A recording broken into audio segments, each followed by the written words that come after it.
Hey guys, welcome back to the channel. Just to let you know, we do have an Instagram now. It's called Book Life Reads, so don't forget to go check it out.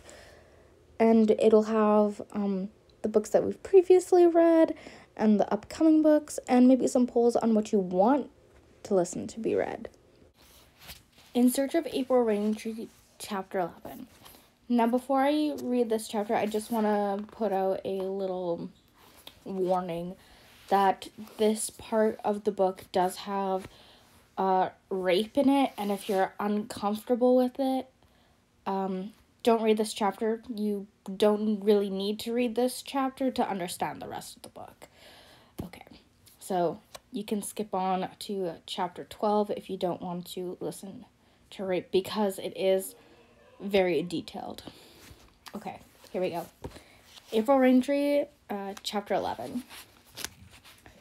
As soon as I arrived at the Winnipeg airport, I rented a car and drove straight to the hospital on William Avenue. There, the staff doctors informed me that Cheryl had been found in the early hours of the morning, suffering from hypothermia and possible concussion. They were holding her for observation. I thought immediately that she must have been assaulted, and I became resentful when the doctor asked me if Cheryl had a drinking problem. Why? Because she's part Indian? No, miss. But when she came in, she was highly intoxicated. What about the concussion you mentioned? I demanded. It does appear she may have been beaten, he admitted. I nodded and stalked off towards Cheryl's room. Drinking problem. I was sure it was said because she was part Indian. I entered the room and Cheryl was at the far end. At first, I wasn't sure it was Cheryl. I knew it was Cheryl, but it didn't look like Cheryl. Her beautiful, strong face was now puffy and bruised, and her cheeks were hollow. She had lost so much weight. Under the fluorescent lights, her skin was yellowish. Her arms, resting on the white covers, were thin. I think it's supposed to say her arms. She really had lost too much weight. And age. I stared. It had been 2 years since I had last seen her. 2 years. It hadn't seemed that long. It looked to me as if Cheryl had been possessed. A cold chill ran down my back. Highly intoxicated. Oh God, please don't let her be an alcoholic. I pulled a chair closer to her bed and sat down. Maybe Cheryl had some kind of disease, and she hadn't wanted me to find out about it. And that was why she had refused to come to Toronto, or had put off my coming to Winnipeg. People did that. They would find out they had a terminal illness, and they didn't want to tell anyone until the very end. Knowing Cheryl, that's the kind of thing she would do. She'd try to protect me from the kind of truth. Cheryl stirred and woke up briefly. Cheryl! It's me, April. Everything is all right. I love you, Cheryl. She gave my hand a squeeze and dozed off again. I left when the visiting hours were over and took a room in a hotel on Notre Dame, within easy walking distance of the hospital. I returned the next day and found Cheryl fully awake. She didn't seem to want to talk about what had happened, so I didn't push her for answers. I sat there for the longest time in silence. My mind was on what had happened to her, and everything else that might have been said was blanked out. It was Cheryl who started talking. I'm sorry for your marriage didn't work out, April. Well, I've been thinking that maybe it's for the best. Bob and I were never passionately in love or anything. And now I've gotten, used to the idea. I was almost going to tell her I'd be getting a very large settlement, but for some unknown reason, I decided not to. Did you get a full-time job yet? Cheryl asked. No. I decided to work for a temporary agency. I'm not sure at all what I want to do once the divorce goes through. I'm changing my name back to Raintree. I was thinking of returning to Winnipeg for good, though. Actually, the thought had just come to me. It looked like Cheryl could use my support. I could give her by staying. I miss Toronto. I could always go back when Cheryl got a job as a social worker. In June, she'd be finished university. It wouldn't be that long. Well, you're almost finished university, huh? And pretty soon, you're going to be a professional. And then I can brag to everyone, my sister's a professional. I smiled, but she didn't smile back. April, I quit university. I've got a lot more to tell you, but let's not get into it now, okay? I'm tired. Sure, okay, we'll talk about it. Maybe tomorrow, if you feel like it. I was shocked by what I had just learned, but I tried to cover it up. I left with a fake, understanding smile on my face. All the way back to the hotel, I thought about Cheryl quitting. Why did she quit? Had she failed or given up? All the letters she had sent me, they were all about her courses and her work at the Friendship Center. Were they lies? When I got to my hotel room, I took a bath, then got into bed with the television set turned on. But all I could think about was Cheryl. I speculated on different reasons why she may have quit and what other things she had or hadn't done, so that when she would tell me, I'd be at least partially prepared. As long as she didn't tell me she was dying from some uncurable disease, then I could accept anything. I turned the television off and got back into bed. What if she were an alcoholic? How could I accept that? That was an incurable disease, and one was as good as dead if that were the case. The next day, as Cheryl and I talked, we both avoided the issue. That when evening came, I figured it might help if we discussed my marriage failure first. Afterward, Cheryl said to me, well, at least you experienced what you always longed for, and now you know that's not for you. I know. I could treat marriage as if it were one long holiday, especially since I haven't been hurt by breaking up with Bob. It's funny that I don't feel more pain. I really thought I loved him when I married him. Well, everything happened so fast that you never had time to find out for sure. And maybe you convinced yourself that you loved him. After she said this, Cheryl became thoughtful, and I wondered if she had been similarly involved with a man. Cheryl, have you ever been in love? She looked at me and smiled. She didn't say anything for a few minutes, and then she sighed and said, I lived with a man. I thought in the beginning that I loved him. I know that I wanted him before I actually met him. There was this great physical attraction between us. So we moved in together. His name's Mark DeSoto. I was living with him right up until I landed here. He doesn't even know where I am. Do you want him to know where you are? Do you want me to tell him? I asked. Oh, no. I should have left him a long time ago, but I didn't. I should have. She seemed to be talking more to herself. Are you serious about staying in Winnipeg? Are you not going to come back on the account of me, are you? Well, I haven't any close ties in Toronto, and this is my hometown. If you want to come to Toronto, then I would go back. But I'm not staying here only because of you. Should I try what I've just said in a different way? Cheryl laughed and said no. She got the general idea. Since she was in a better mood, I figured it would be as good as time as any to bring up the past.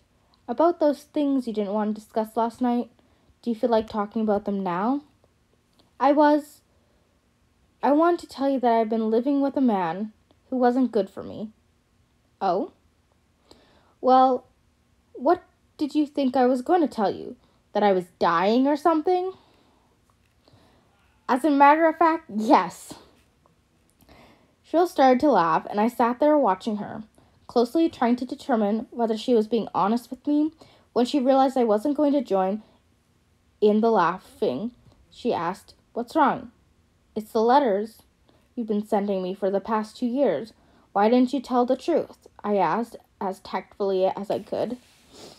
Oh, the letters. Sorry about them. I just didn't want you to worry about me. You seemed happy enough out there.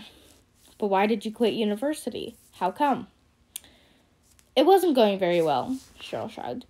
And the stuff I was doing at the Friendship Center, well, I believed I was accomplishing something at first. But then a lot of girls we were trying to help just kept getting in trouble. In different ways, it all boiled down to one thing. As a social worker, I don't think I would have made the grade. So I quit and got a job instead. That was 2 years ago. It's funny, I was right about it not working out for you in Toronto. And you were right when you said the native people have to be willing to help themselves. It's like trying to swim against a strong current. It's impossible. I thought if anyone could do it, you could. You're disappointed that I've given up? After all the gripping I did against it, yeah, I suppose I am. I used to envy you for having something so meaningful in your life. I mean, I couldn't do it because I didn't believe it was possible. Making a better way of life for Native people, giving them a better image. So what kind of job did you get? Cheryl made a face and said, "Oh, it doesn't matter, because I lost it. Mark and I used to party a lot, and I started drinking a bit. Anyway, the day I got fired, I had a big row with Mark, and then I went out and got all tanked up. So that's how I ended up here. I feel so stupid." Well, anyone who drinks goes overboard once in a while. I remember I got fuzzy once at a party, and then Bob's mother poured a pot of coffee into me, and I bet she thought I was getting to be an alcoholic, just because she knew I had Indian blood. When I think of it now, a lot of things make sense in the way Mother Radcliffe treated me. Visiting hours ended then, so I had to say goodnight to Cheryl. On Tuesday morning, the doctor told Cheryl she was most likely to be discharged on Wednesday. When she told me, I asked, "What are you planning to do when you get out?" "You make it sound like I'm in jail or something." "I don't know. I don't want to go back with Mark. I don't even want to go back there to get my things." "Are you scared or something?" "Oh, no, it's not that.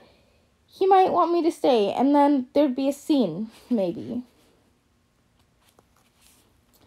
"I could go and get your things for you. Just tell me the address, and I could go tonight. Then you could come and stay at the hotel for now, until you get a permanent place." "Are you sure you wouldn't mind? It's in a rather run-down section of the city. If Mark is there, will he give me any problems?" "No, just explain that I'm in the hospital and you're going to look after me for a while. He looks tough, but he's okay. When he laid into me, he was drunk, and I pretty well asked for it. Besides, I'm sure he'll be out." "Oh, April." Cheryl's face had a guilty look on it. "What? You know all the things you left me? Well, I sold them. I'm sorry." "That's okay, Cheryl. If you needed money, though, you should have asked me. I would have sent you some." "No, I couldn't do that. You see, I was kind of supporting Mark. He's out of a job. Anyway, it would have just gone to him." Cheryl was looking down at her hands and nervously twisting her fingers together. "2 suitcases should do it. All I've got is clothing. Our room is right at the top of the stairs to the left, and there's 2 boxes under the bed with my papers and books in them. You can just take them." That night, I had supper before looking for the address on Elgin Avenue. I had a lot to digest about Cheryl's past. I had thought mine was full of turmoil and dark secrets. By the time I got to the address, I was thinking of the future. With the money from Bob, I could buy a house in Winnipeg. Maybe we could even rent out some rooms, and that way we'd have an income every month. On second thought, Cheryl would probably insist on taking native boarders. Besides, people make up creepy stories about 2 sisters renting out rooms. That wasn't very classy. Heck, with the money I had now, I could buy 2 houses and rent one out. No, then I'd be responsible for the taxes and repairs. And what if someone couldn't pay their rent? I'd end up letting them stay for free all the time. I spotted a parking spot not too far from the house.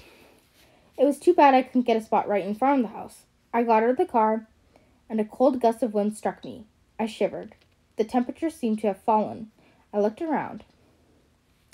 Cheryl hadn't been kidding when she said it was in a run-down section. It was spooky and dark. Okay, just a warning.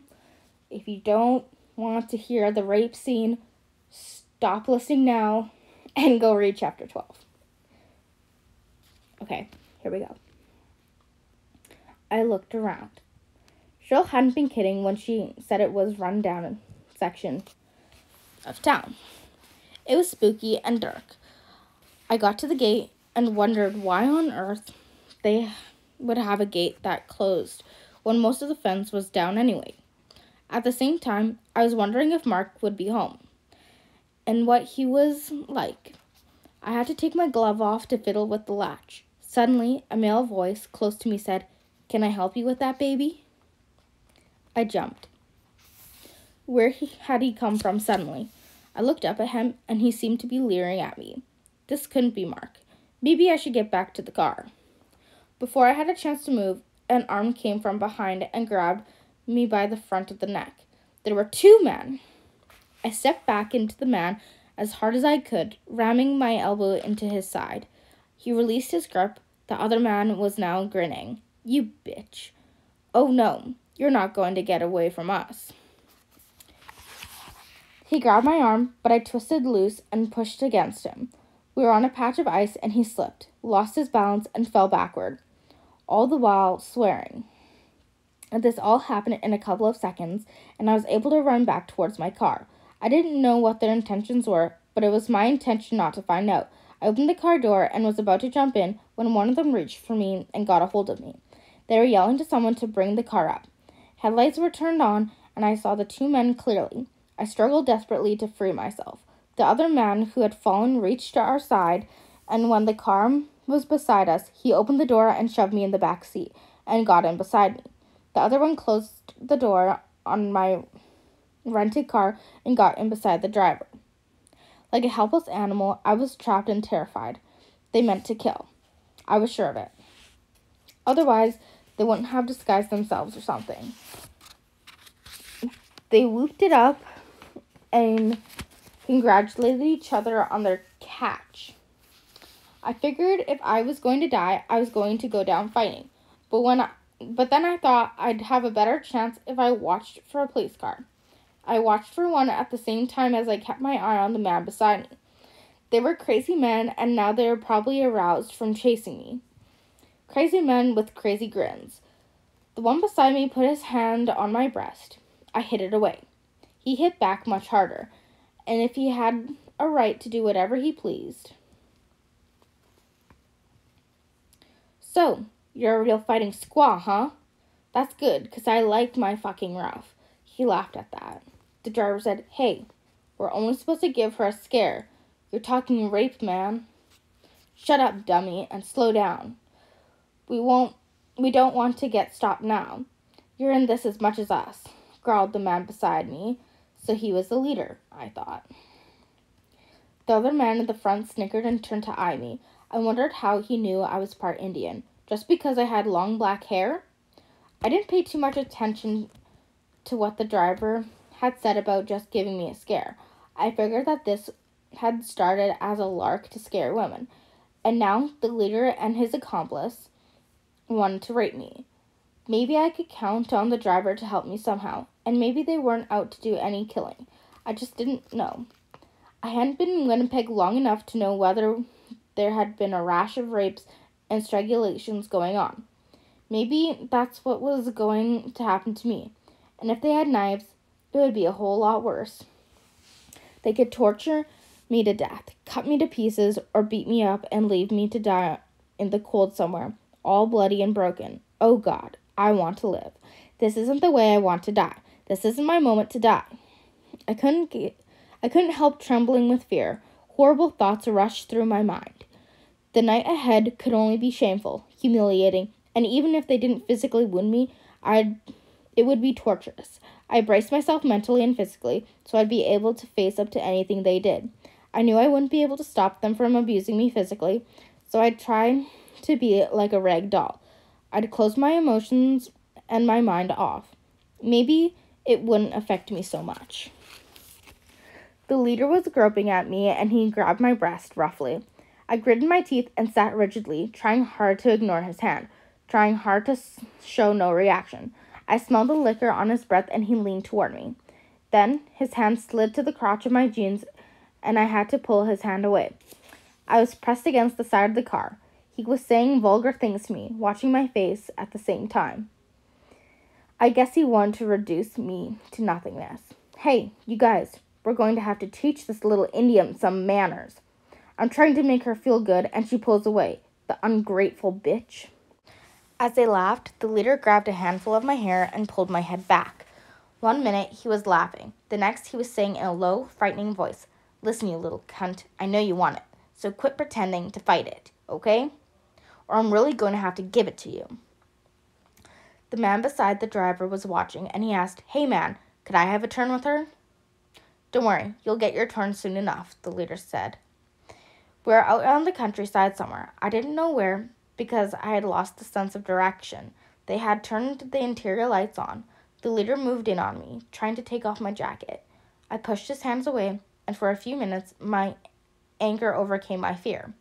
"You filthy, rotten freaks!" I threw myself at the leader, trying to scratch and bite him. "You keep your filthy, rotten hands off of me."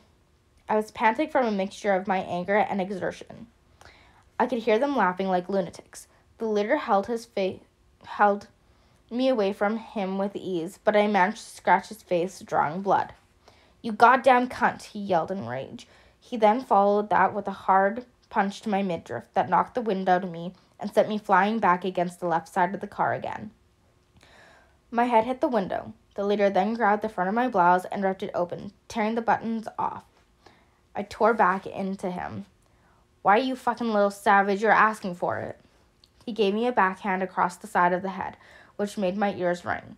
He resumed trying to take my clothes off, and I tried my hardest to stop him. That's when he systematically started hammering into me. I could hear the driver making weak protests. After his merciless onslaught, I was too weak to try to defend myself anymore. I felt him taking off the rest of my clothing, and feebly I tried to put my arms across my breast to cover myself. He shoved them aside. "All right, you guys, mission accomplished. Hey, dummy, you gonna drive all night? Park this damn thing someplace. Maybe we'll let you join the party." He laughed as he turned his attention back to me. "Yeah, you little savages like it rough, eh?" He undid the zipper and pulled down his jeans. Then he forced me to lay the full length of the car seat. When he prepared to come down on me, I shifted myself to the side, blocking him with my leg. Without saying a word, he slammed his fist into my ribs, which I already thought had been broken. Then he said very softly, "You do that again, you slut, and I'm going to lay you wide open. You understand?" Defeated, I lay there listlessly, my eyes half closed because I didn't want to see his face. But at the same time, I didn't trust him to close my eyes. Completely. Suddenly, he shoved his penis into me so violently that when I felt the pain of his thrust tear into my body, my eyes opened wide with terror. I struggled again to get away from him. Again, he grabbed my hair and yanked my head to the side. "You want me to lay you open?" He could see the terror in my eyes. I think that was what he enjoyed the most. "What's the matter? She giving you trouble?" the man in the front seat with the driver asked. "Shut up. I can handle this little whore." He thrust into me again, and as if he was stabbing me with a deadly purpose. It was pure agony. Inside my head, I screamed long and loud, trying to block everything out. "Hey, she likes this, boys. These squaws really dig this kind of action. They play hard to get, and all the time they love it. You love this, don't you, you little cocksucker?" After what seemed an eternity, he withdrew only to exchange places with the man beside the driver. I don't think I could have fought any more, even if my life had depended on it. Besides, I thought the worst was over. I allowed myself to be handled like a rag doll. The second rapist made me turn on my stomach. But I was beyond caring. He inflicted a whole new pain, but of the same intensity. My moans were muffled in the car seat. Every driving moment of his sent new pain searing through my body. And all the while he giggled widely. When he finally withdrew, he said to the driver, "It's your turn, dummy." "Nah, I don't think so. I don't feel like it," the driver said, and I knew he was scared. And the others knew it too. "You're going to fuck this bitch, dummy, whether you like it or not. You're in this with us all the way. Now get back here and do it," the leader ordered. The driver came back, made me turn on my back again, and tried. I don't know if he had no intention of raping me, but he pretended to. And then he told him he was finished. "You sure?" the leader asked suspiciously. "Yeah, I'm sure," the driver answered. I lay there, not daring to move, lest it drive them back into more activity. But now that they had finished, what would they do with me? Would they kill me or let me go? To my great dismay, the leader came back into the back seat and pulled his pants down again. He made me sit on the floor of the car, and then he shoved his penis in front of my face and ordered, "Suck on it, cocksucker. And don't get any funny ideas about biting it, or you'll be sorry. You'll be real sorry." I didn't move, so he yanked my head and pulled me closer. I said, "Suck." My whole face was sore, and my lips were cut. He pressed his penis against my mouth sluggishly. I turned my head away and opened my mouth a bit to avoid the pressure against my lips. Suddenly, he moved my head back and brought it to him so fast that I almost choked on his penis, which now filled my mouth. I opened my mouth as wide as I could in any attempt to avoid touching his penis. It touched the back of my mouth, and I gagged. "Suck on it, you little bitch," he threatened again. Then he turned to his two companions and said, "Boy, do I ever feel like taking a piss right now." I heard the driver say, "You wouldn't, would you? Not right in her mouth." "Well, for Christ's sake, don't get the car dirty." For Christ's sake, don't get the car dirty. I heard them saying this, but my sense of reasoning was numbed, and by the time the meaning of it filtered through to me, it was too late. Just at that moment, the leader tightened his grip on me, and he started peeing right into my mouth. I started wrenching violently, and I struggled, but couldn't move my head because of the vice-like grip he had on me. I felt the urine run down my chin, soiling the rest of me as well as him, thinking I was going to vomit all over him. He let go of me. The driver was yelling, "You're getting the car all dirty, and she's going to fucking puke all over the place. Get her the fuck out of here." The leader jumped out of the car, and he began putting on what clothing he had taken off. The driver jumped out of the car and reached in the back and dragged me out. Then he grabbed all my clothing and my purse and threw them out after me. I kept retching, although the intense need to vomit had passed. When the three of them had straightened their clothing, the man from the front seat beside the driver yelled, "Fucking squaw." I heard the leader laughing as the car doors slammed. I pretended I was still trying to vomit. When the lights came on, I was able to make out the license number just before the car sped off.